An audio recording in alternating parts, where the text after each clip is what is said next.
Alright, we're going to remove the tensioner pulleys on here. This is the idler pulley for the driver's side of the car, USA, which is the left side of the car in relation to the car.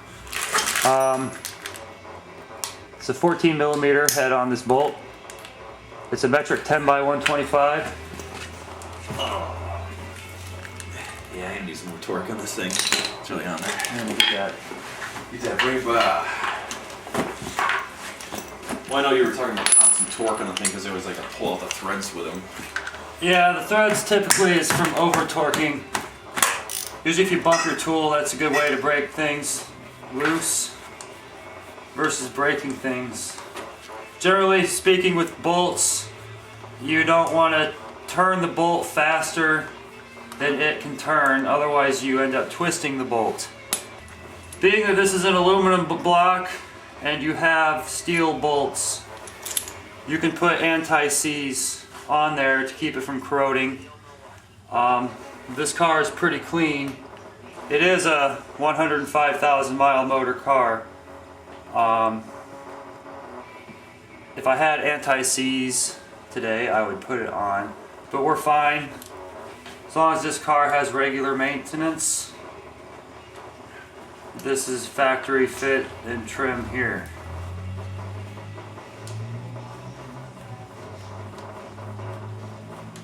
Also, generally servicing older cars that have more miles, corrosion and whatnot, it's recommended that you chase the threads, the thread tap, 10 by 125 metric to get a clean thread to hold sufficient torque. This is a part that rotates in the same direction of loosening the bolts, so you want to make sure you have proper torque on this bolt, but not too much, because you are going into an aluminum thread.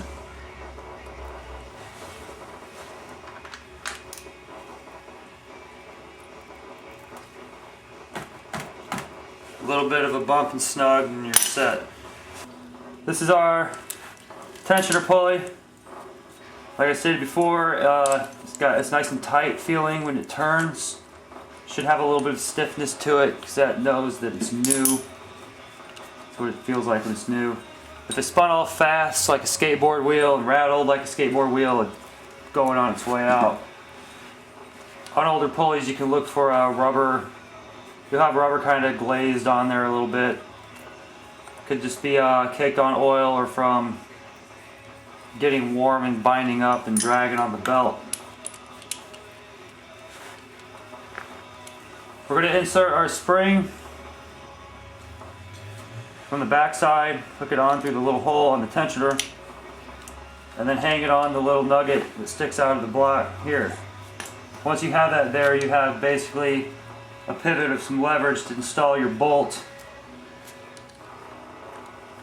The tensioner pulley pivots on this bolt, and then the second bolt locks its position, and you can bounce it up and down, and it springs up to take the slack of the belt, and then you tighten it down to hold the slack out of the belt.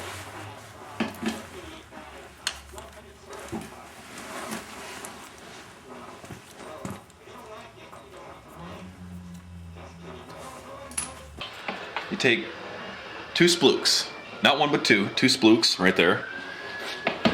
Rough measurement is 2 splooks. It's almost like the gasket on an oil filter. I mean, it's going to have oil going through it anyway, but you want it to go in there and slide in evenly. So you coat the thing up. And since we were lacking the proper size axle socket to drive the thing in, which would have matched the correct outside diameter of this right here is an old throwout bearing from a Subaru. Doesn't there make sure it's nice and even. Kind of get it lined up.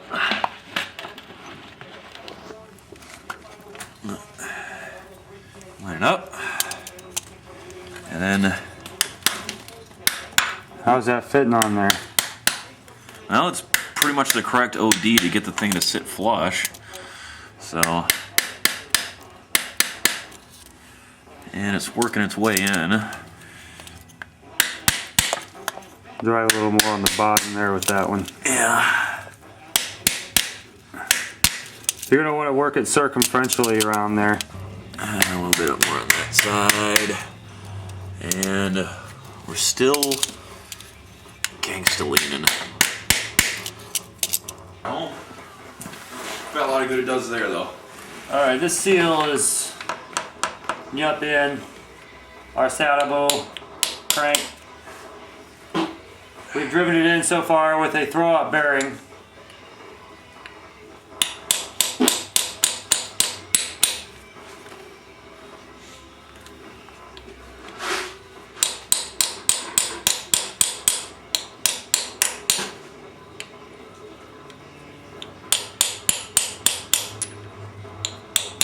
I would much prefer some sort of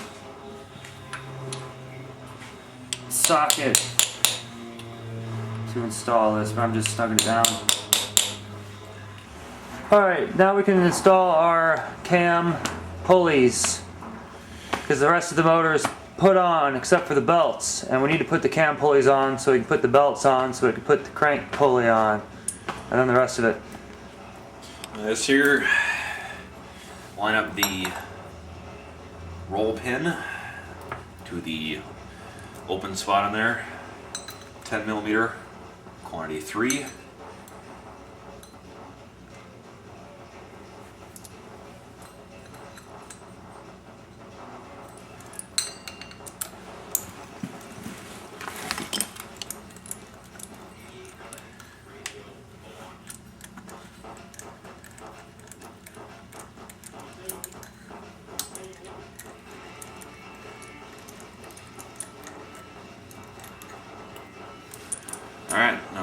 Alright, now that the belts or cam pulleys are on, the bolts are in there, we can torque them down once we install the cam to hold them in place. That's how I like to do it. I mean, you can torque them down if you want to hold on to the pulley. If you had the proper spanning tool, like the Subaru dealer spanning tool part, you do it that way also. We are going to install the crank snout cogs for the timing belts. There are 2 of these. One is slightly different than the other. Main difference being the outer one has a keyway that in US models is not used for anything that I've seen. And there's also a smaller keyway on the inside that lines with the keyway on the crank. This is our inner side, which has only the keyway for the crank. So that piece goes on. And then our other piece, which has the other odd keyway, goes on immediately after. Where we at with the keyway? Alright.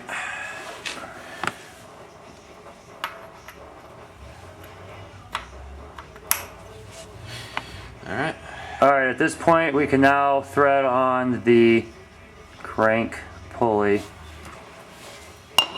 Is this thing keyed? Nope. No, it goes in there.